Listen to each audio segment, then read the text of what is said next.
just say huge welcome to our three panelists today.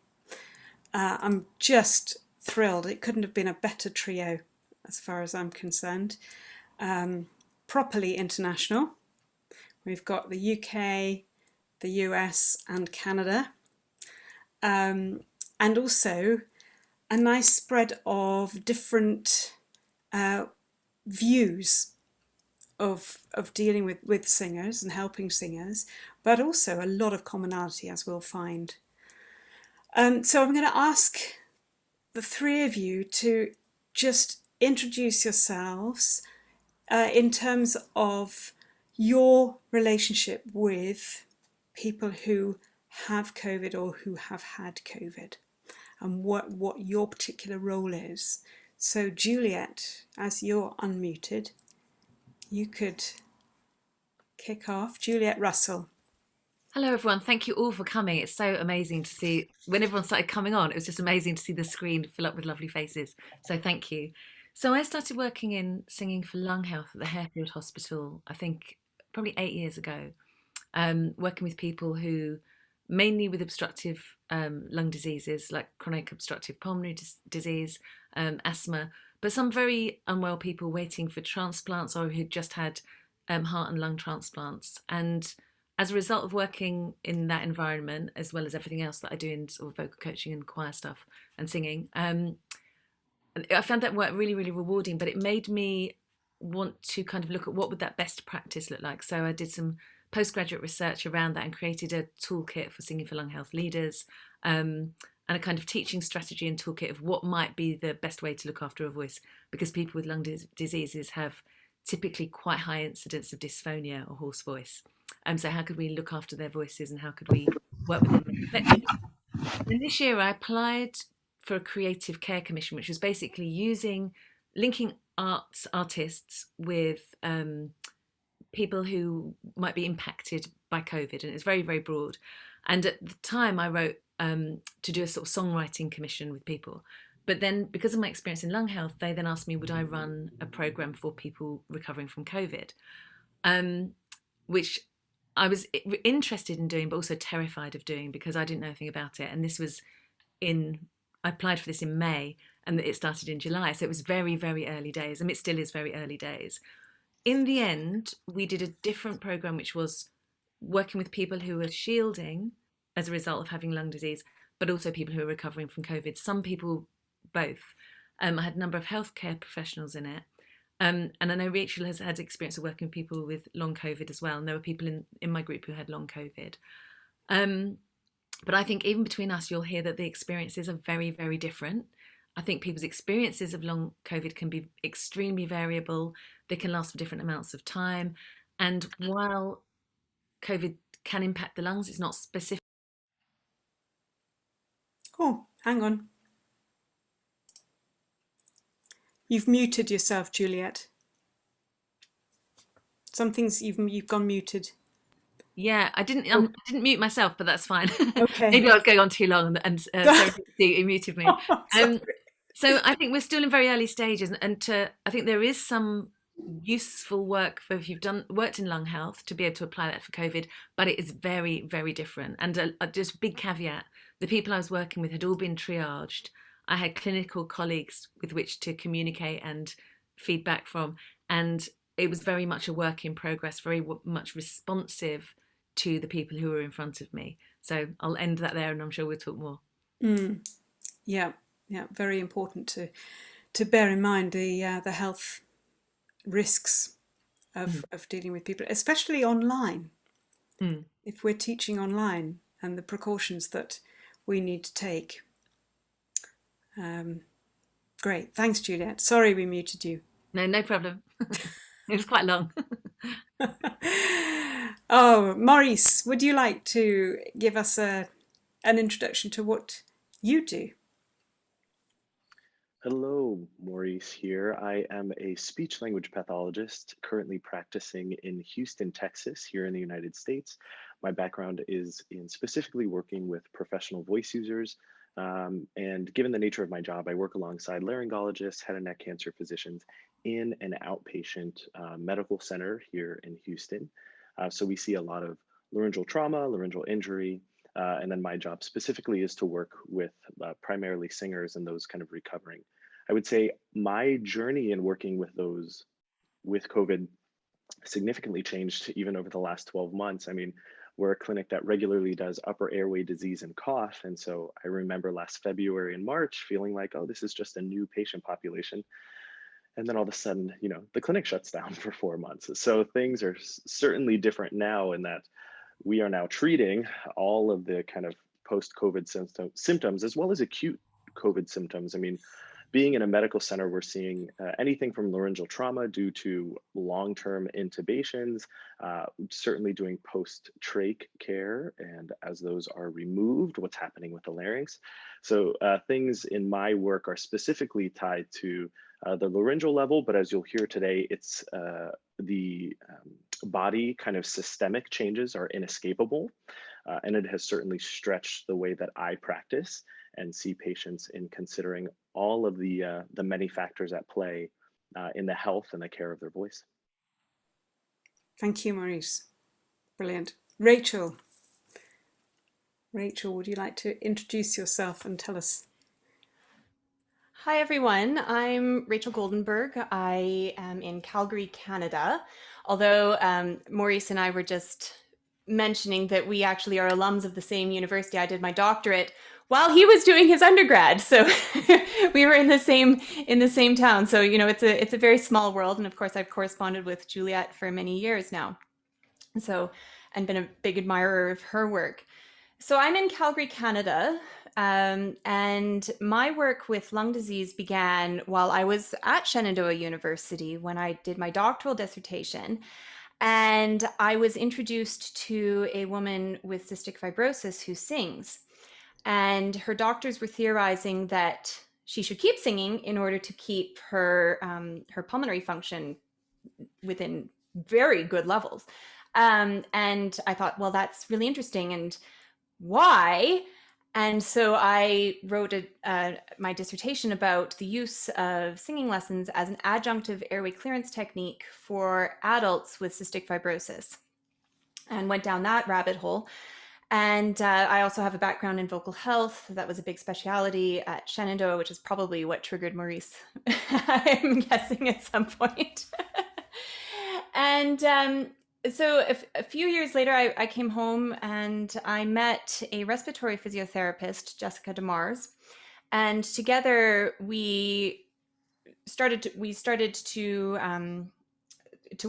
work more together. And I eventually joined her practice, and we formed a group class that is based largely on physiotherapy and singing lessons to help people with all kinds of obstructive and restrictive lung diseases. And it's really meant to be sort of a continuation of pulmonary rehab. So building on a lot of what goes on in the UK with your Singing for Lung Health groups, we do something similar here, although it's a little bit more physiotherapy oriented because we have that capacity. So we've been now at this for 4 years. So that's one aspect. We also tend to share. They're not my patients. She is the one who treats them, but some of her patients need voice work as well. That's not necessarily on the level of I need to go see a laryngologist and a speech pathologist. It's more I need just some help. And so I typically see a lot of her patients and work with them within the clinical setting, and that's become a real specialty of mine.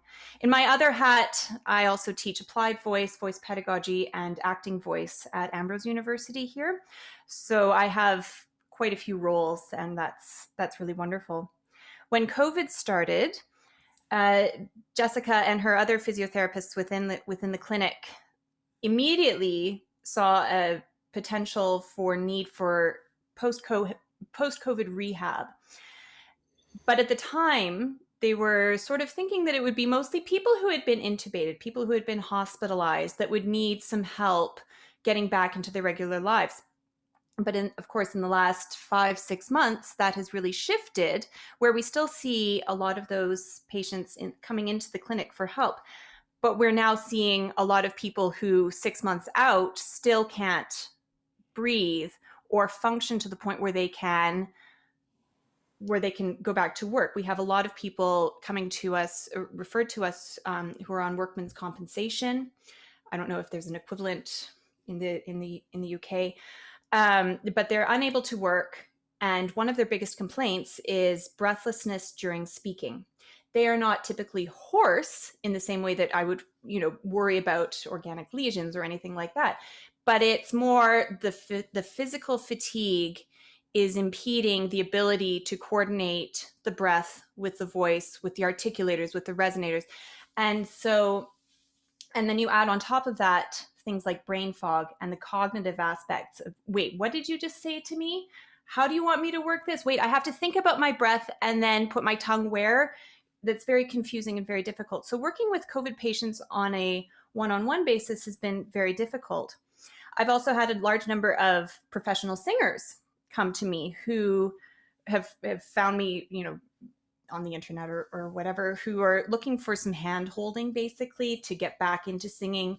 Can you help? I don't have a teacher, but I want to sing again. And would you mind working with me? And, of course, given my background, I'm happy to do that. We have come to the point now where we are outnumbered by the people who are referred to the clinic in terms of my availability and, frankly, Jessica's availability. So we have come to group classes almost by necessity. And luckily we have Breathe, Sing, Move, which is our class for people with obstructive and restrictive lung disease or just chronic breathlessness. So we have that to build on, but it is very different. What we're dealing with COVID, post-COVID, acute COVID, like long COVID, it is a completely different population. It is a completely different way of teaching. And given what we knew intellectually and from working one-on-one, we knew that we would have to change it. So we don't call it Breathe, Sing, Move. We call it Breathe, Speak, Pace, which comes out of strategies used in MECFS or chronic fatigue syndrome. And we teach these people more about, okay, we're going to do the things that we need to do, and then we're going to rest, right? So it's more strategic rather than our more typical lung disease classes, which are, okay, we're going to exercise and we're going to have fun and we're going to, sing, and there will be all kinds of benefits from that. This is much more out of necessity. And, Juliet was talking about the importance of screening and working alongside healthcare providers. That has been really important, especially when you're dealing with things like tachycardia and oxygen saturation levels, and it's a completely different world for us. Brilliant. Thank you very, very much, Rachel. So I think what's emerging is that these people have already a very, very high level of specialism at dealing with what we think the symptoms of long COVID might be, but we're all kind of making it up as we go along. So maybe, Maurice, would you be able to just outline some of the more common symptoms that you would say are long COVID symptoms?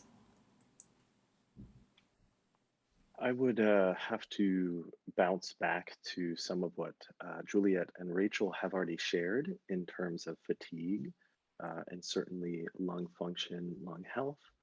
I'd say one of the more challenging consistencies across patients would be this fatiguing, as well as sometimes progress doesn't look the way that we expect it to. We are trained to build goals and to make better over time by measuring progress. And I think that has looked a little bit less linear than we would have liked it to, due to many, many, many complications. Some of those are hard to measure. And I think we are stretching the limits of what the healthcare system is built to do, especially here in America. Um, I don't know what it looks like so much internationally on a professional level, but here things can feel disjointed and not together. Even our healthcare system doesn't share so well sometimes when it comes to data and notes. So that can be difficult as a healthcare provider. So there's just many, many things coming together. I would say from a practice standpoint, I see a lot of weakness, just generalized laryngeal weakness. So we're seeing, shortened phrase lengths. We're seeing whether loss of range or a loss of endurance when trying to achieve maximal range. So it's, I used to be able to, this is fun. If you're online, you see, the Christine Daae audition coming up. And I just recently saw a singer who is, I can no longer sing that 5 times in a row like I used to be able to. So what's happening there? Those questions are difficult to answer. And it's difficult to kind of build an exercise regimen around that when you are unsure of what could be completely contributing, and when the patient doesn't necessarily see benefit from that exercise regimen because of the many other things going on. So we're managing expectations. We're trying to be realistic about where people are and be hopeful at the same time. Brilliant. Yeah. Rachel, how about you? How are you adjusting your practices to cope on the fly? It's on the fly. I actually just posted a blog post about my last week. If you're interested, you can go look on my website. It is it's a whole different world for me.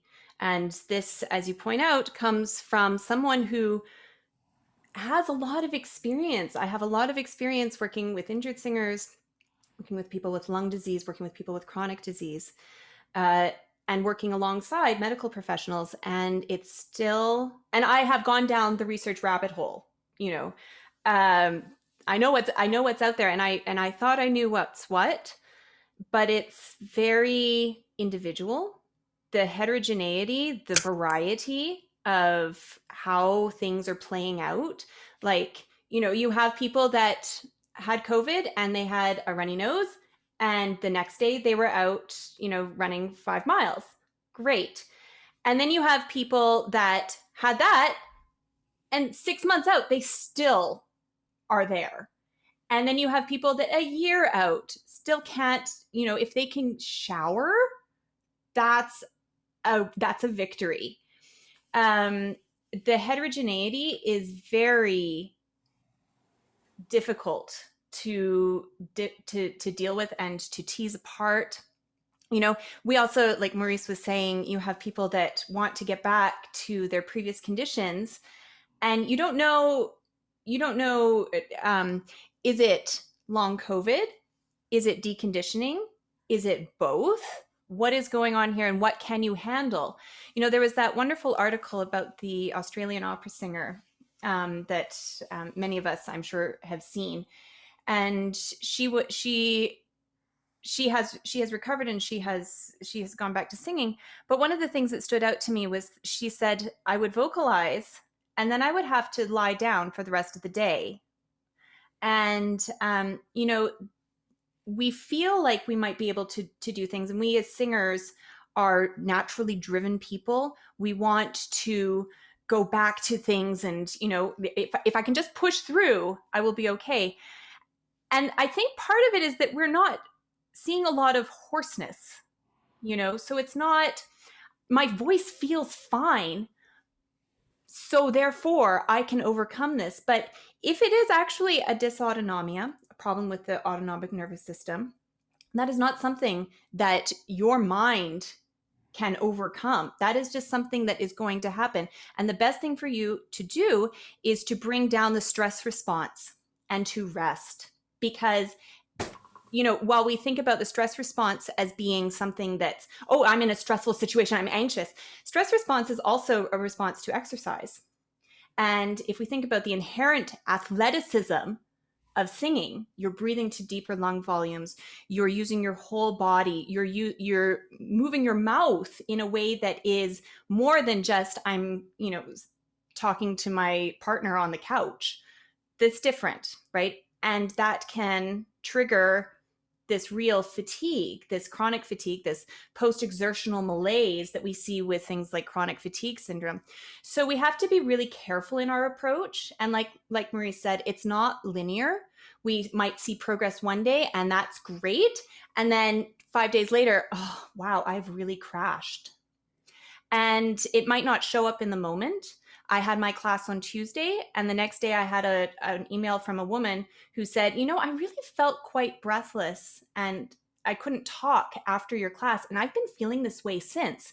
And let me tell you, the most athletic we got was we exhaled 4 times in a row on S. So what you perceive as easy might be too much for someone, and it might not occur in the moment.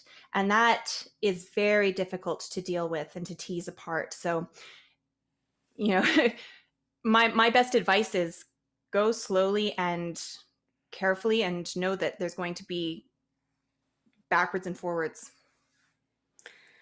So there's a lot of talk at the moment. Well, I'm talking a lot at the moment about the complexity of dealing with individual people in terms of the biopsychosocial interrelationships. That you can't just deal with the biomedical symptoms, because they will be so affected by the psychological state and what's going on in the mind. And of course, environment has a huge amount to play, and people wanting to get back to work and all of those pressures. Everything is very much tied together. And maybe, Juliet, could I ask you how you see this sort of more joined up way of looking at individual people? Do you think, Maurice said that the healthcare system in the US is quite fragmented and doesn't necessarily communicate from department to department. I would say that we're fairly similar here. People write referral letters, but treatments are sequential. You do one and then you get signed off, and then you go to another, and then you're signed off and you go to another. Very unusual for everything to be happening all at once. Yeah, and I think what Maurice said is right. You tend to focus on the part of the body. So in his case, you're looking at the larynx and you're looking at that level, but there is a complexity that comes into play. And I think, but it's the same with teaching singing. We can very much focus on the voice, and but actually the voice isn't a person. The person comes with their values, the person comes with their experiences, the person comes with their goals. And actually, hopefully, as singing practitioners and as teachers generally, our work is to walk alongside that person. But sometimes when you're in a group situation, and especially as a lot of singing teachers are also performers, there's that danger of being quite performative. Whereas actually that's kind of the opposite to what you should be doing when you're working with long COVID. It's really about what does that person need at that time. And I think it's really interesting that Rachel has changed the title of her sessions to that to breathe, speak, pace. And I think pacing is a really important part of it, and letting people pace themselves. So in an online session, so looking at the complexity, I will have people who are performers in the Singing for Lung Health group with people with long COVID as well. People who are performers, people who have never sung before, people with obstructive lung diseases, people with restrictive lung diseases, and people who have had COVID, some people with long COVID, some people who've been diagnosed with COVID but are unsymptomatic. So even within that group, ideally you'd be treating people individually and you'd be spending that time with them, but we're not living in an ideal world. And is it better to do something than nothing? So I had to really reappraise my approach and think about complexity. For some people, so say when you're working with obstructive lung diseases, you're really working with the exhalation, trying to extend that and to avoid top-up breaths. With COVID, you don't want that kind of pushing, that extending. You want to, in inverted commas, normalize breathing. Or what you're really trying to do is get people to re-engage with their primary muscles of respiration.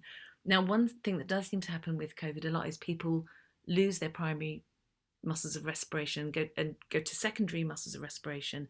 It seems to be one of the features of the disease. Now, if you're using secondary muscles of respiration all the time, you will feel that your larynx, maybe you won't get the tracheal pull of a deep breath.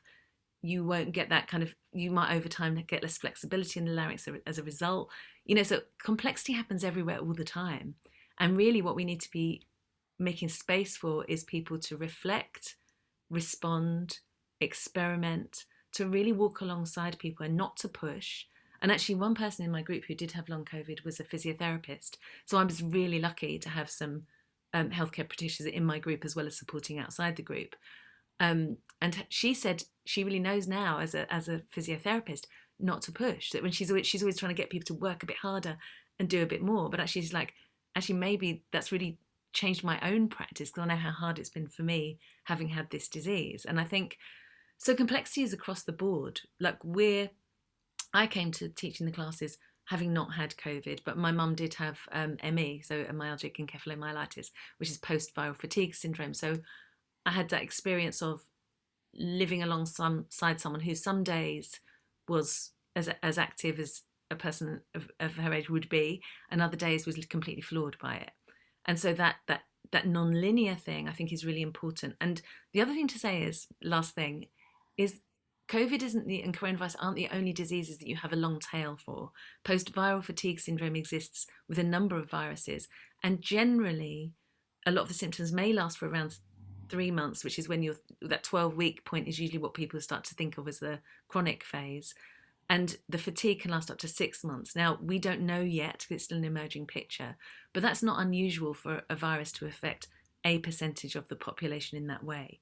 So there's a lot of fear around it and anxiety, which obviously then has an impact on your breathlessness and your well-being and your voice and all those things. So yeah, complexity and really trying to listen to people's lived experiences and what they're going through at that time on that day is really important, I think. Yeah, thank you. Thank you, Juliet. Maurice, you were nodding in agreement with a lot of that. So I have to be honest, as someone asked to come on, I've now filled up 3 note cards full of things that Juliet and Rachel have shared. So thank you for that already. Wow. Okay, yes, I have a lot of thoughts, and we were briefly touching on this, I think, before we started. I think a big part of this, as well, as someone who works with the larynx and more specifically the voice, and even more specifically the singing voice, or this idea of a performance voice being the representation of our inner being. The physical body exists within the soul, the spirit, whatever words we have for that. And trauma response to illness is real. And being unsure of how to respond to your own physical presence not matching up with what we believe it should be is a hard journey. I have seen that in other areas. Being a clinician and a speech language pathologist, we frequently see chronic illness, whether in the larynx or somewhere else in the body, that in turn impacts the larynx. But this is tough. This can be tough, I think, especially when there aren't as many answers. And I think this draws for both Rachel and Juliet, who brought up these kind of symptoms of chronic fatigue and that general presentation. And sometimes they're good and sometimes there's bad. And in the good times, they can be very hopeful and feel very great. And then on the opposite end, the days that aren't so great feel even more crushing and difficult to manage. These are human beings, right? There's so much to this. At the same time, I don't want this to feel completely helpless. So, as a natural optimist, I say, how do I approach those moments? And I don't mean to jump ahead. So, if this is something that we're going to discuss, I'd be happy to share kind of my thought process in that. But I, as a clinician and as a practitioner, I heavily rely on data. And I try and take as much data as possible. And one thing that I really appreciated was, reflect, respond, experiment, in this idea of body scanning and what's happening physically, but then also me, what am I hearing? What am I seeing? What are they telling me? And taking explicit notes so that I can check back in on that and kind of building an individual level, an individual scale for how are things going, because I think as we're hearing, it's not going to be the same for everyone. And so someone's 10 might not be someone else's 10. And so figuring out what that means for each individual person, client, patient has been the most helpful tool for me. Let's define this together. Let's really get into this, dig through this. What are these symptoms? How can we name them? They don't have to make sense to me. It's your body. Let's name them for you. Let's get into it. Absolutely. The individual's own story and their own explanation, their own words. When you're writing your notes in the session, use the words they give you. I take many more notes, I think, than I would have previously. I feel like things were so simple before. No, at least like a cookie cutter, right? Nodules behaves this way. Paralysis behaves this way, and some of these cases break all and any rules. And so we're being flexible as clinicians too, and as those of you maybe who are teachers or people who work with a voice in any way are finding. Thank you. Thank you. Rachel, you mentioned the word dysautonomia. Could you explain what dysautonomia is and why? So this is where being a vocal pedagogy teacher, we stop at Boyle's law and the Bernoulli effect as being the most complicated that we get to. We might talk about the superior laryngeal nerve, we might talk about the recurrent laryngeal nerve, but we forget, or we don't really realize that there's much more to it. We talk about the air coming in, and then we talk about different breathing techniques for how we might go about inhaling and exhaling. But we don't talk about the biochemistry of gas exchange. We don't talk about all of these other aspects of the body that are actually quite relevant. For example, someone will say to me, well, why is my mouth dry? Well, that's part of your stress response. That happens, or that catch. So the nervous system is divided into several different branches. So we have the nervous system that, I have control over, so I can move my fingers and I can play the piano. And I'm going to oversimplify this in a ridiculous way because there are different aspects to this. But okay, so we have our regular nervous system that we have control over. And then we have the autonomic nervous system, and that's divided into really two branches. There's also the enteric nervous system that regulates digestion. We don't need to talk about that. But if we talk about the autonomic nervous system, this is the part of your nervous system that you don't think about. This is the stuff that goes on that you have no clue about, and you're just going about your business. So we have two branches. We have the parasympathetic branch and we have the sympathetic branch. And they balance each other. So parasympathetic branch is your rest, digest, repair side.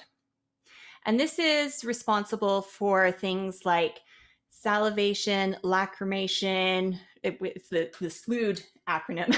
Salivation, lacrimation, urination, defecation, and digestion. So all of the things that happen to you when you are calm and relaxed and, happy camper. The sympathetic nervous system, which is sometimes confusing for people because we think, oh, sympathetic, it's sympathetic, so it's very calm. But actually that's your more active side. And this is the side that's more responsible for your fight or flight symptoms. Okay. So things like you're increasing your breathing rate, increasing your heart rate, increasing your blood pressure, right? Now, those are normal processes, right? So when you are exercising, for example, we want our breathing rate to increase, and you don't think about it, it just happens. We want our heart rate to increase. That just happens. The difference between someone who is having, just that very happy autonomic nervous system and somebody who's experiencing dysautonomia is that when those responses happen, they don't go back to baseline. So I'm a runner. I know, Jenevora, you're also a runner. I love your running commentary. That's awesome.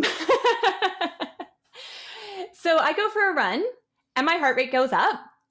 And then after about 5 minutes, back to normal, going about my day. For someone who's experiencing dysautonomia, you might be sitting still and have your heart rate be at 120 beats per minute. And we want it to be, 60, 80, it really depends on your age and your fitness levels. So that's not good because you're not exercising. That's an inappropriate sympathetic nervous response. And that's what we're seeing here.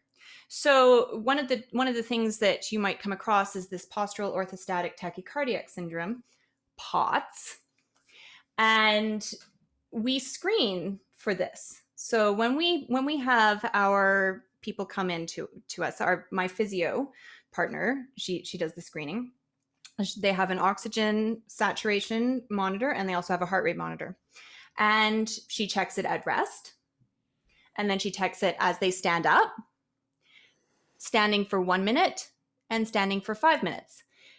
We expect that when you stand up, there's a slight increase. But what we see with some of our people is that increase is quite a spike. And we have people that can't tolerate standing for 1 to 2 minutes and they have to sit down because their heart rate is now like 120 just from standing.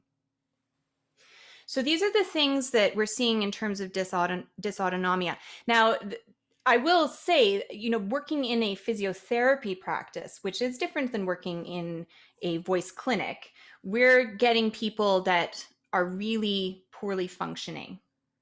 And not just in terms of the upper airway or the larynx. This is a full body problem, right? Because if you're, working or, doing whatever you're doing and your heart starts to race like that, you can't function. You need to sit down and you need to rest. So granted, the people that we're seeing are quite, they're on, they're outliers in terms of the spectrum in general. But that's sort of the thing that we need to be aware of, especially if there's more interest from the singing leader community in helping people rehab. The other thing that I would want to sort of jump off Maurice's point there is that in our typical lung health classes, we have people that have already been through pulmonary rehab. They are seeing their specialists. They typically have well-controlled symptoms because we know a lot about COPD. We're still learning more, but we know a lot about COPD. We know a lot about asthma. We know a lot about pulmonary fibrosis and everything else. But we don't know anything really about this. We have best guesses because this didn't exist 6, 7, 8 months ago, right? So everything is very what's out there. And that plays into a real fear and anxiety, anger, distrust on the part of the person who's sick. I hesitate to say patient because they're really not our patients. But, they're coming to our class because they are desperate for an answer. And we are the ones, we're their best hope in some cases, because like you say, the healthcare system is disjointed. It is here to illustrate that. To get an appointment with a laryngologist, it is over a year wait for a stroboscopy here. So, it's sort of like, well, I don't know what's going on with you, but we'll just try our best, So that's a real difference between working with someone with long COVID and someone with COPD asthma. That this is it's just all new and we don't really know what's going on.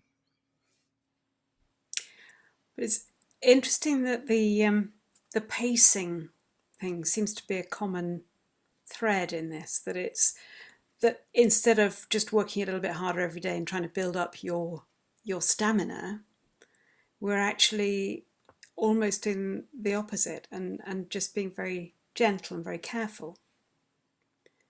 and taking each day. Would you say take each day as a new day?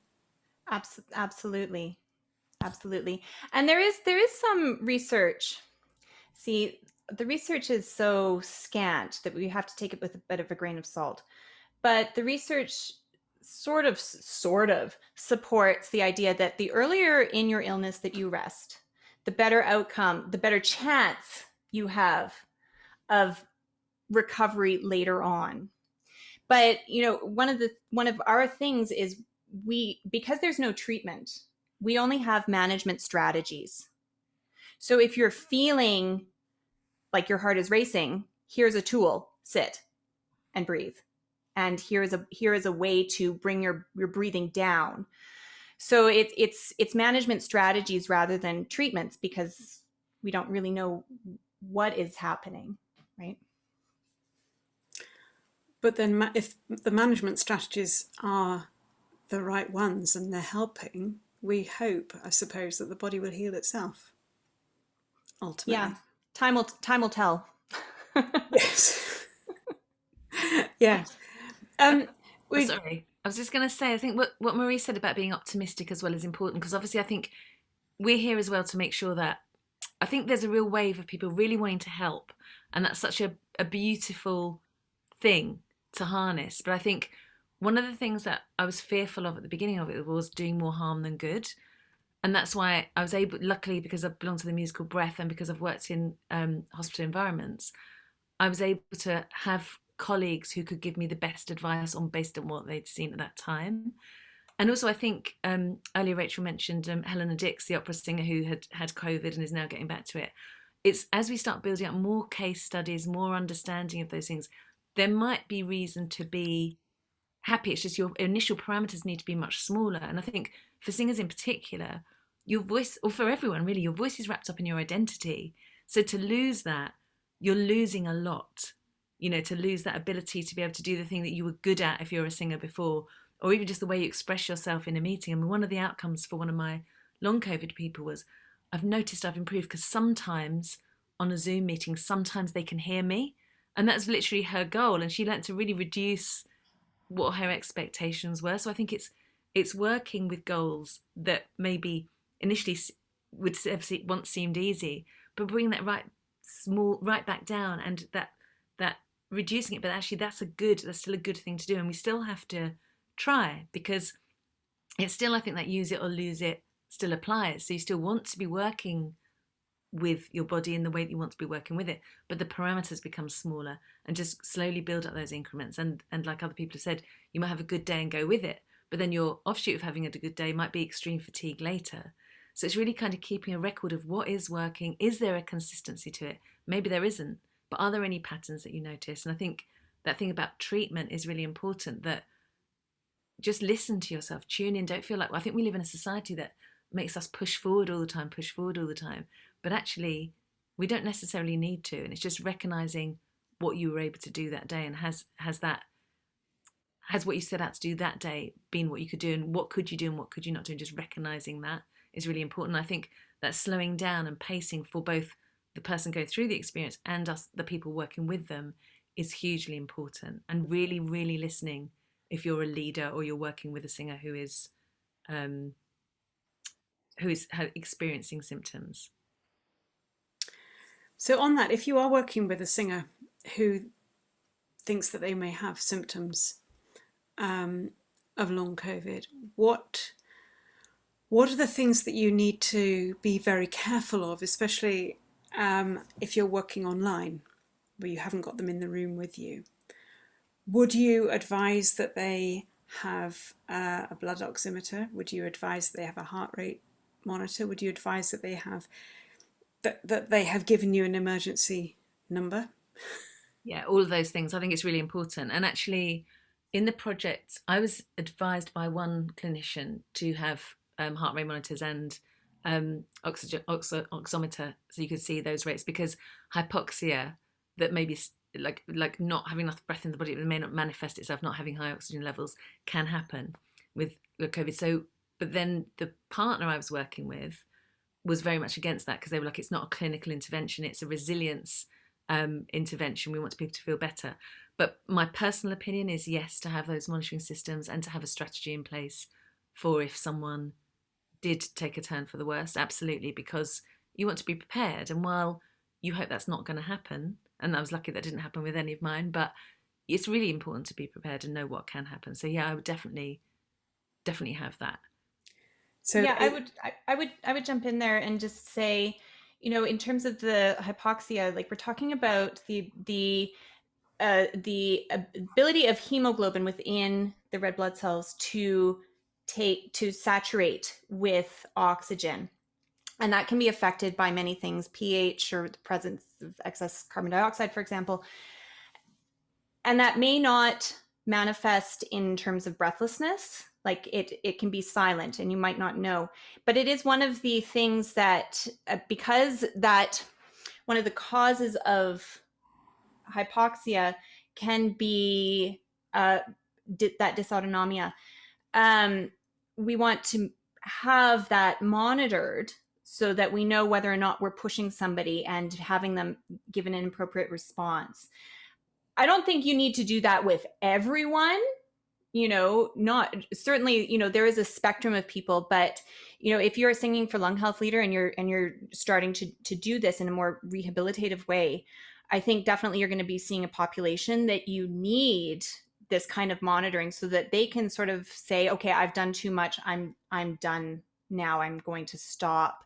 And the other thing is heart rate, right? So, we want to keep those within certain parameters. Now, those parameters should be set by a medical professional. You should not be giving that advice, right? And you should also have a plan for when things are going awry. What are you going to do? Are we going to sit and see if it gets better? Are we going to call 911 or whatever you call, right? Are we going to call the ambulance? You need to have a plan for that. And what happens if you are unable to do that? Do I have the contact information in order to make that happen? Because I'm not in the room with you, right? So the other side of that, though, is that the wearables can get you can get obsessive with them, and you can start freaking out. And there's also that aspect of this, oh, I can't because I'm going to spike my heart rate and the fear. And so there's a balance to be had there. And like I said, I don't think everybody needs them. I wouldn't say that my singers who are coming to me for retraining really need them, but definitely the people in the group classes. And presumably they have to, provide their own, because everybody is, if we're working online, they're all in their own little space. Yeah, we actually provide them as part of our program. That's part of the fee that we are funded. So we put that in there because we really feel that that's important. Yeah. This is great. There's so much to say, isn't there? We're getting a few questions coming in. Can I just say to everybody, do ask questions, but we're going to have to keep them sort of general. We can't have individual stories because there's so many people and every story is different, as we're hearing. So if you have a question that is a general question, then do please pop it in the chat. We have got one from Sally, who said that she'd heard some news that some people who've had long COVID symptoms are now finding that they're recovering since having a vaccination. Is this something that any of you have read about, heard about, know about? I've read the newspaper reports about it. All the more reason to go get vaccinated. And if it means that we are then irrelevant, awesome. Maurice, have you come across this? Similar to Rachel, I have read the reports, agree with what Rachel has said. I would love to not be having this lecture in a year as well, because everyone has recovered and we are in a different space. That would be wonderful. we will continue our academic talkings in the meantime. Yeah, yeah. Would Nicholas says, would you use different approaches for professional and amateur singers? Juliet? To an extent, yes, because I think with a professional singer, they're probably very aware of their own breathing patterns and strategies already. And I think, I mean, I would say with teaching singing outside any lung health context, probably breathing is the thing that causes people more confusion than anything else anyway. But obviously there's something with professional singers. There's research that obviously your breath efficiency becomes more as you become more professional and all that kind of thing with training. I think just that understanding what good breathing does feel like, whereas maybe some people with long COVID symptoms may have had breathing not, what can I say, may not have been breathing as efficiently as you could anyway. Things like the anxiety would be different. So I think there's a level of understanding of the breathing mechanism that I would approach differently. I would still work with caution, as in not extending that exhalation too long, too quickly. The anecdotal reports I've heard have been that a lot of people, due to the fact it attacks the central nervous system, lose their primary muscles of respiration. And it's partly because obviously they're having to breathe more shallowly. So sometimes that retraining of the breath is really important. So yeah, I would probably use a different language with an experienced singer, but maybe not always a different approach. Because everybody's different. Yeah. Yeah. Yeah, I would also jump in there and say, in terms of the regular people who are coming to us for training, it is well established that singers come up with their own pattern of breathing that works for them, and muscle memory is very strong amongst singers, and what they perceive they're doing is not always what they say they're doing. That's been well researched in the pedagogy literature.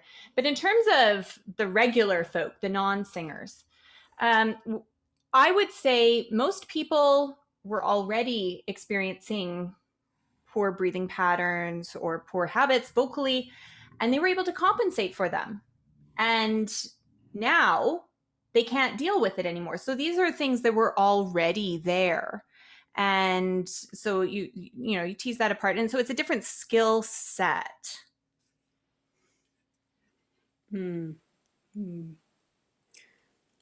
Maurice? As a speech pathologist, sorry, I was both researching, listening, a question that was asked too. So as a speech pathologist, do I treat differently? I would say no. I often let patients define what their goals mean specifically for them. I've just lost light for a second. What their goals specifically mean for them. And I think similar to what they're saying, someone who sings or performs at a professional level may have different goals than someone who doesn't. And so that tends to tailor the treatment. But I don't see, like we're saying, I think humans are humans and they have a response. And so unfortunately, COVID doesn't seem to care if you have a professional voice needs or not. It's going to impact you the way that it impacts you. And so I've seen some really good success and some challenges in both populations. Can I ask if there are any medications that have been tried and found to be useful? That's a really good question. Not a world that I often live in. So that would be a challenge for me to answer accurately. No. Yeah. I think it's a challenge for anybody to answer accurately. There's a lot of information out on the internet, and we have to be careful. And, as people in our position, we have to be very careful about crossing that line of medical care provider and educator. So there are treatments available for certain symptoms, but that is a conversation to be had with the appropriate doctor. And I am happy to help you navigate getting out to your doctor and who do you need to see. This sounds like more of this issue or this issue. And, but never,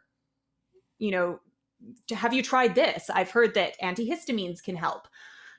Oh, no, because we don't know. So we have to walk that very fine line, and it's very important to stay in that lane of, I am here to hold your hand, but I'm not here to give you that kind of information. I think to add to that, it's really important. I think, obviously, Maurice has seen people who have been intubated. None of mine had been intubated or hospitalised.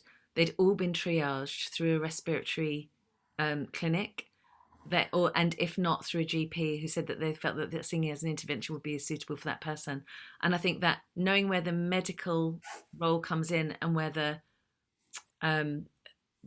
creative role comes in, and it's very much sort of supporting the medical information, but not as Rachel said, not blurring between the two, knowing, stay in your lane, and it's okay not to know and to find out. And I think even having this discussion today is really helpful, because I think collaboration is at the heart, and that knowledge sharing is at the heart of us developing some kind of understanding, which no one really has yet. It's still such early days of the disease, and that's why everyone's sort of saying about pacing and taking care and it not being a linear progression, is because we're still very much in the early phases of it and understanding it. So in a way, you can't be too careful while still giving people an experience that is hopefully contributing to their recovery.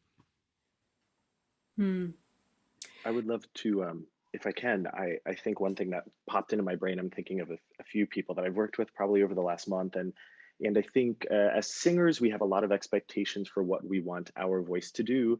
And as those of us that work with a voice regularly, there are so many coordinated things going on to create, what we would consider a good or healthy or passable sound quality, that I'm often finding myself pulling it back to its barest pieces and parts and celebrating those. So when it comes to either breath work or breathwork and phonation, let me just consider those two pieces, and we'll get to resonance and all of those other things and dynamics. And like, we will get to that. That's okay. Let's celebrate where we are now. What's the goal? I want to make it through this line. We made it through the line. Did it sound the way you wanted it to? Probably not. We made it through the line. Wonderful. That is a win. We have found kind of a new minimum for us, and we're going to work from there. We'll celebrate that, measure that. And so really just kind of, that's something I've learned as a speech pathologist. I have started to celebrate where we are a whole lot more as an effect of watching folks that I really care about and I want to see succeed win. And so I want to be a part of giving them regular wins. And so how can we do that as teachers? How can we support that environment is something that has become really encouraging for me and made me a better clinician, certainly. And how do you help somebody to do that on their own? If maybe you're seeing them once a week, Yeah, do you give them a program to work with over the week where they pace themselves? Do you give them exercises? yeah, absolutely. Funny enough, I've changed so much of my practice since COVID started that I think given the stress of the situation and what people are going through, even those who don't have COVID but are suffering from voice problems and masks and all Zoom fatigue and all sorts of things, it's what very specific things can we give people to at least empower them to feel like they're making change and doing something. But then I also tend to come from how can we make this as functional as possible? And I'll just encourage people to use their voices in the way that they want to. And we'll see where things fall apart, and we don't blame ourselves or beat ourselves up for them, but we are where we are. But I've always tried to keep I love this thing. I enjoy doing this thing, and I want to keep that, even if it's not where I want it to be. This thing is a part of me. I deserve to continue to practice this thing. And so instilling that in patients can be difficult in people who are dealing with chronic health conditions. So the answer to your question, yes, specific things that I have them do, and then I will more generally say, go explore, go see what the limits are. I would love to hear how your week goes. I would love to hear the wins. I would love to hear the challenges. But that's difficult to do when you're meeting with someone for 45, 60 minutes all at once. So yeah. Yeah. Yeah, I would say one of the things that has been really helpful, especially given the cognitive difficulties that a lot of people are experiencing is videoing and having lots of material available. And it's equally important to say, look, if you're not up to this, it's okay. Don't feel like you have to do the entire hour, right? Our classes, one of the things that we're making a change with is that we will have 15-minute segments. And at the end of that 15 minutes, I'm going to say, anybody who wants to leave, go ahead. This is your out, and nobody will be offended. But there are people that can handle 60 minutes of breath work, and there are people that can handle about 5 minutes and then they're out. So I've spent all week actually just refilming my breathing videos for them, and having materials available on my website and other things that I can just send to them, because it's easy to be into it in the moment. And one lady wrote to me the next day and said, I had a really great time. I remember having a really great time. I found it really useful, and I don't remember any of it. So having that available is really, really important. Yeah, and same. Sorry, Jenevora. Just saying that there are so many tools we can use now to help this process. I mean, I use a little video messaging app for my rehab clients, and they check in with me. I mean, sometimes daily, just showing me a little bit of an exercise for 30 seconds, and then I can ping back a message saying that was brilliant. Now can you try it with this? And so we're making daily progress and little steps, which doesn't cost very much time. It's not a huge amount of energy input to do that. Sorry, Juliet, what were you going to say? I'm just to say, that supporting resources, I think, is really crucial, so people can do things when they're not with you, because obviously if we're meeting people once a week, which is the common thing. So I did a video of breathing exercises, but I said it's not intended to be linear. Like, you might want to do some of these exercises someday, different one, and another one for singing exercises. And also all of the repertoire they had access to with me singing along. We made backing tracks with my voice doing all the parts, but they could do theirs. And also with the repertoire that you choose, even making sure that actually you don't have to sing the whole phrase. You can just sing this bit, or you can sing the response. So being more creative with how you do your arrangements and things as well, so that it's suitable, especially if you've got a mixed group like I had, that some people really want that long extended breath, whereas others just want a small phrase, bit of time to recover, small phrase, bit of time to recover. So really thinking about how you're presenting your material. And another thing that Rachel said that I completely agree with, that changed the way I delivered the lung health session, was the time we spend together talking is really crucial. So we have 15 minutes at the beginning of the session that you can come to early if you want to talk. Then after every section, we'll get feedback. So it might be after the breathing section, how was that today? Did you notice anything different? Da, da, da. After the singing exercises, feedback then. What repertoire would you like to do today? And one beautiful thing I found online was people are much more inclined to do solos, because you don't get that auditory feedback from the whole group, because people were just at home in their lounge, they weren't in a group of people, they felt much more able to do stuff. And that was great for me to get feedback how individuals were doing, but also musically for which passages were they maybe struggling with. So it did encourage me to work really differently online with that group, and it was good. And also really letting people feedback for what's working for them and what isn't working for them. And there's a question in there saying, how big should a group be? I think that's a really good question. Mine was about 14, but I know other people have felt like that's quite a large group. And I think if you're working with people with a lot of chronic symptoms, you might want to make that a lot smaller, so you can really give people some individual feedback. But I'd be interested in what people think about that. Yeah. Maurice, have you got anything to add into this? Group size? Pacing group not specifically work? So I don't do too much group work myself, just Okay. based on our healthcare system, when it comes to our insurance and what that looks like. Not too friendly to groups. Oh, so it would not be a possibility for you even if you wanted to? Not within the confines of like insurance and healthcare. And then I would also say that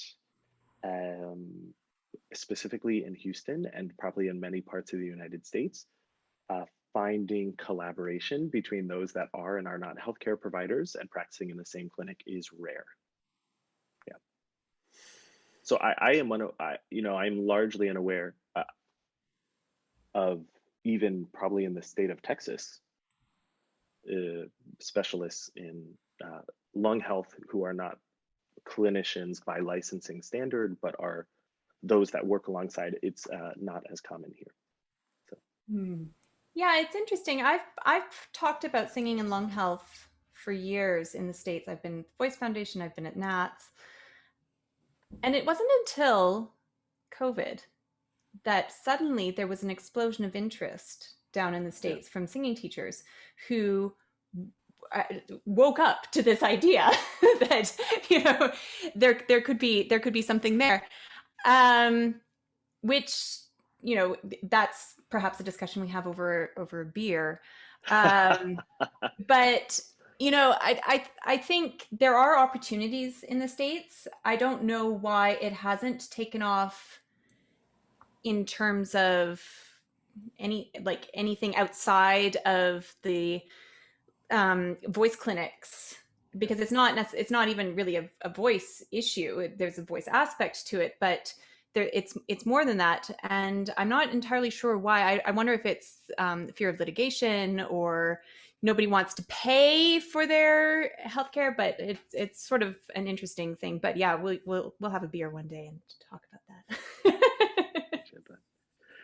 But from what we know about voice work, and there is some literature within the voice world from the speech pathology perspective on working in groups, it can be a very impactful and I think powerful thing. You know, we see that in patients with Parkinson's, motor speech disorders. Certainly gender affirming voice care in the group setting has had really positive impact. I think, and probably Juliet and Rachel can speak to this, it's nice to know other people that are going through similar things, and to be able to relate with others that may share or have differing symptoms, that feeling of I am not alone in this, but rather there are others who get it. And often that doesn't even happen on the practitioner side. You know, I had COVID over the summer and was pretty severely ill, but certainly just a short period of time, and grateful that, you know, I'm one of those people that was out probably a month later back to my running schedule. And that was my story, but that's not everyone's story. And so being able to kind of relate with others who have been through what you've been through can be a really powerful thing. And I don't want to say the recovery process, because for some it is the process that they're in. It does seem to be fairly indiscriminate, doesn't it? Who gets ill and who doesn't, and who develops lung symptoms and who doesn't. And I had COVID in November, and my fear was that I wouldn't shake it off. You know, and yeah, I pride myself in never getting ill and getting over things very quickly and charging through life. But this is an unknown. And the fact that I'm fit and healthy and I run every day wasn't necessarily going to help me. So there's a sort of lottery which makes it very hard. I mean, it's very hard for anybody in chronic illness, but the fact that why me? Why have I got this and other people haven't? And that comes back to the identity and the story, and what you were saying at the beginning, Juliet, about just walking alongside somebody and being with them while they're going through this, because we don't know how long it's going to take, and we don't know what the end will look like. And I think to that extent, that is something where singing can play a part, in the sense that belonging to a community, which also Maurice picked up on, to be in a space you're having a shared experience with other people, so you don't feel as isolated. And there is a function that group singing does really well in bringing people together, in making them feel that sort of group identity, that cohesion, that lack of social isolation. And particularly, obviously, I was with a really mixed group, but some people literally didn't go out. One person was living on their own for 4 months and was shielding, and that's incredibly isolating. She said that being in the group singing and being in the group gave her a sense of freedom. And she literally did, she hadn't been out, she hadn't seen anyone for that amount of time. And I think, like you said about the people, that uncertainty, there was one woman who said she'd never had to think about her breathing before. She'd always been really fit. She's got young children. But it made her, having had COVID, it made her scared to go out. And that's like a symptom that isn't a recognized symptom. That for her, it manifested as in, actually, the world is a dangerous place, maybe. And so that just that being with others and being able to talk about things like that, I think, is a really important element that being in a group and singing can do, regardless if the singing is not necessarily of a quality that you might think of with a choir or whatever. It's actually about that bringing people together, sharing an experience, taking your mind off other things in your life for that period of time. There's a few comments coming in for people wanting advice. They're running groups, they're working with people of all sorts of different needs, and they're wanting advice on how to do it and how to go about it. Is there any sort of immediate and simple advice you would give to a choir leader who will have a mixed bag in their group?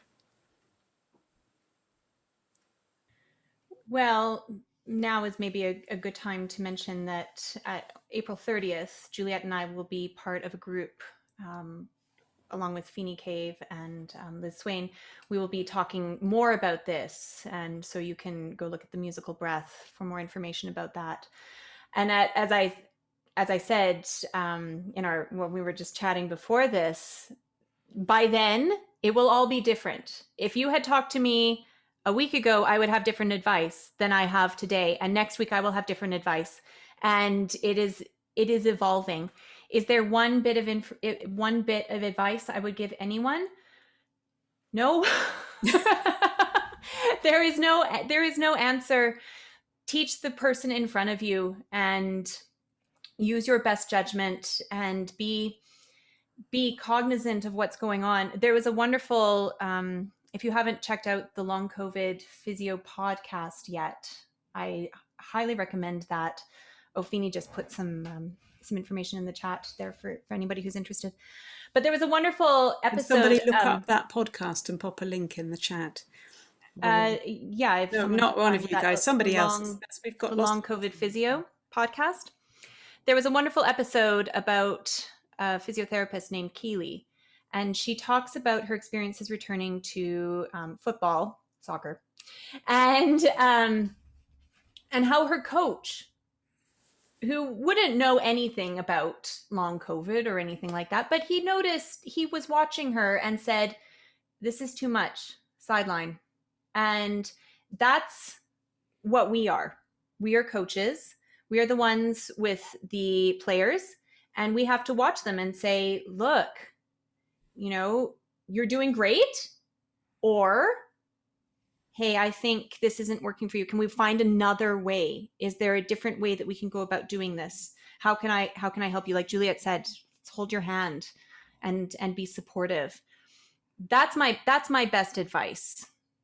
And you have a lot of these tools already. You know about breathing, you know about vocalizing, you know all of these things. Go slowly and watch the person in front of you. There is no one way that this is manifesting. So use your best judgment and use your best skills. I would also... Sorry. Juliet, please. You both. Maurice. I would also piggyback on that. I was, constantly looking for inspiration in my own practice, but often innovation is born out of necessity. And I think we have been seeing a lot of really great things being born out of this, and ways in which we, as those who work with the voice or the breath or the body, have been stretched to be more creative and offer more resources and reach more people and provide more specific training. And so follow the itch in your brain that says, what if this? Yeah, sure. Why not? There are no rules. If 2020 into 2021 has taught me anything, certainly, as an American, there aren't any rules. So, like, how can we help people?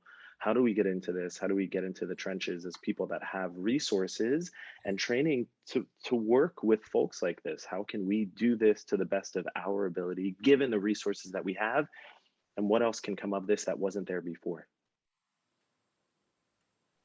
And and I'd like to add into that as well, because I feel like sometimes when you're a choir leader, particularly, there is a habit of being highly directive. And what part of my postgraduate research was looking at how to make choirs themselves, community choirs, more collaborative.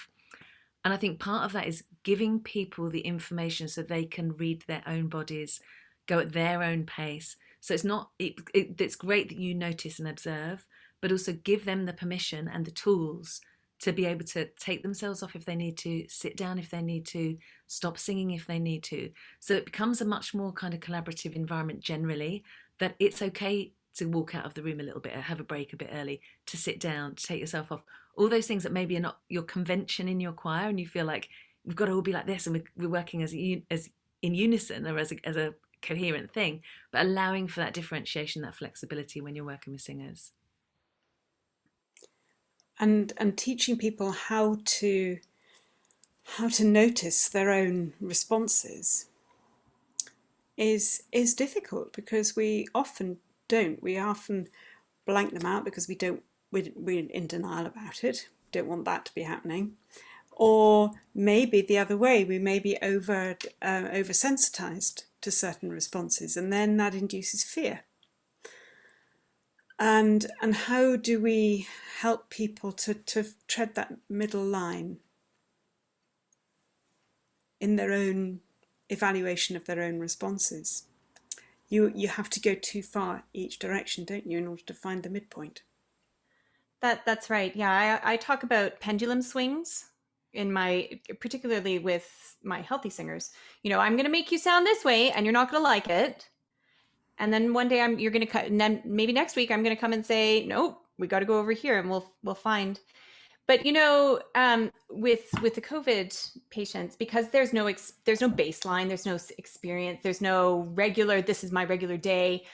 A lot of it is, well, this is my comfort zone. Is I can sit on my couch and I can breathe, and this is comfortable for me to breathe like this, and I'm okay. And so me asking you to breathe in a different way, well, that might be really hard, because I'm asking you to do something that's out of that comfort zone. And that is so much bigger than what happens in a typical voice lesson or in a typical choir session, right? And there can be real anger, and that I've experienced that. This is too hard. I don't want to do this anymore. And it's not, I think you have to realize it's not anger to you. That's anger about the disease that's being projected on you. And in the group setting, the benefit of being in the group is we can learn from the group. The downside of being in a group is we can learn from the group. And so there can be, sort of that translation. Yeah, this is too hard for me too. Yeah, no, I'm totally feeling this. And there's that sense of safety. And I think you as the group leader have to know, okay, this was the goal. I see where this is coming from. Let's talk about that. And now we're going to find a way to move forward, right? Otherwise, you're going to be sitting on your couch for the rest of your life, just doing this. And I don't think that's what you want to live like, So, there is a way forward, but you do have to understand that, you're coaxing the kitten out of from underneath the couch there a little bit in some ways. It's okay. It's okay. So is there a place, do you think, for talking therapies to work alongside for all of this? Yeah, and actually that's the next step of our program is we're collaborating potentially with a new group that will include some of the mental health aspects, because we do know that in terms of chronic disease management, if this is in fact a chronic disease, which we don't know if this is transient, or whatever, but there is an identity issue. There is a change in your ability to be generative in your life. We don't know if this is going to be for the rest of my life. Am I going to be on the couch, or will I get back to my work, which is important to me and part of my identity. So yeah, there is that, and I think it's important. And if that's not part of your area, or that's not something that you can do within your group setting, refer out and say, look, or have a guest speaker, or, you know, there are many ways, but I think there is definitely a place for that. Yeah. Back to the complexity and the interrelationships of everything with the whole. Maurice. Someone had posted just upwards in the chat about spoon theory, which I had not previously heard of as that term. I think I've come across it in the speech pathology world when it comes to being requires energy, and some days we have more energy than others.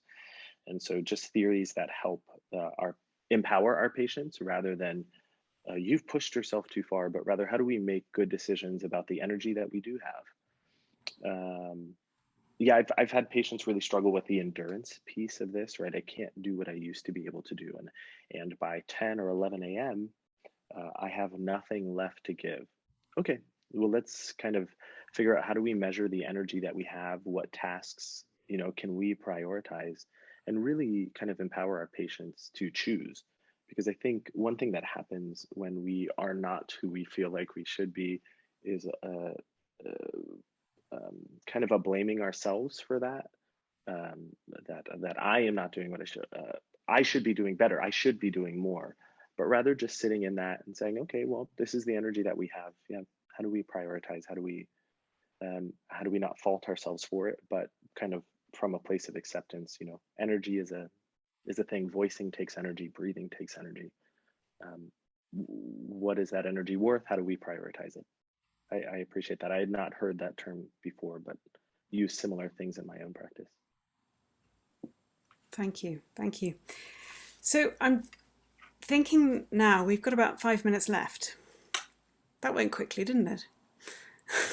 Can we maybe wrap up each of us thinking about future and hope, and how we can look forward? Who's going to kick off on that one? Rachel. It's a great question. I think what I hold on to is that the way that the world is structured right now is temporary. We will get past it eventually. And we will all receive our jabs, and assuming you want it, and we will move past this in a more productive way. And what we know about COVID today is more than what we knew yesterday, and is more than what we knew a month ago. And we are moving forward. Think about mask development. A year ago, we were all like, do we use coffee filters? Is that going to help? And now you can just go and buy whatever you need. You can get a box of N95s if you want. So we will progress, and there will be a role for all of us in whatever the world looks like on the other side. We are closer to the end than we are to the beginning. So that, to me, is very hopeful. That's a lovely way to put it, Rachel. Closer to the end than we are to the beginning. Thank you. Thank you. Maurice, have you got... I would say that there was a comment here that out of our ghastly pandemic will come a more holistic medical approach. And I will say over the last specifically 12 to 13 months, that has certainly been true for my practice. And relying and reaching out to, I think it's become more normal to receive emails and Zoom invites from people you've never met in person before, but we can appreciate what they bring to the table. And so doing more of that is really exciting from a practice perspective. I think on a personal perspective, in working with singers, I have certainly learned to become more compassionate and to listen to the people that I work with more. So I have in turn learned to listen more. and affirm experiences that are not my own. And that, at an individual level, but certainly at a group or a community level, can really shift how we approach singing and singing training. If we did a little more listening. Thank you, Maurice. Thank you. Thank you. And Juliet, have you a word of hope? Yeah, I mean, I think having this conversation is really hopeful because there's so many people here. Like, it's your busiest one you've had. I think there's a real desire for people to find out more and to be able to step in and have an active role in contributing to a solution. I think, I mean, both Rachel and Maurice have said such inspiring things, and I think that, like, basically innovation, as Maurice touched on before, is born out of necessity sometimes, and that I think even for the climate crisis, for all the sort of social justice we need in the world, that, like, there's been a spotlight on us being connected, and that's a really hopeful thing. And whether it's just for myself, I found a real slowing down during this period. It's been really good for me to really listen deeply to the people I'm working with and to really be so much more responsive to them rather than kind of, these are the goals for the session and this is what I'm going to do. It's been very much like, okay, how are we feeling with this? What would you like to do? And I think that change in practice is really important. And I think that role of active listening, putting yourself in someone else's shoes, is global. And that's the way that we're going to get past a lot of the social problems that we have, is by being more empathetic to people who are different from ourselves and their experiences are different from ourselves and all those things. So I'm very optimistic about the future. Thank you. Well, I am too. And I'm absolutely thrilled that the three of you have come and joined us today. Thank you very, very much for sharing your knowledge and your wonderful philosophy on interacting with people, on helping people, as well as such a wealth of knowledge about this disease and the, we say there's lots we don't know, but I think you've shown us that there is lots that we do know as well, and there's lots that we can do. There are links in the chat to various groups that we've been highlighting. If you can probably save your own version of the chat on your Zoom. If there's anything that you wanted to know, I've got all that information, so you can just pop me an email. Other than that, I just wish you all a very happy Sunday, and thank you very, very much for joining us. Bye-bye. Thank you.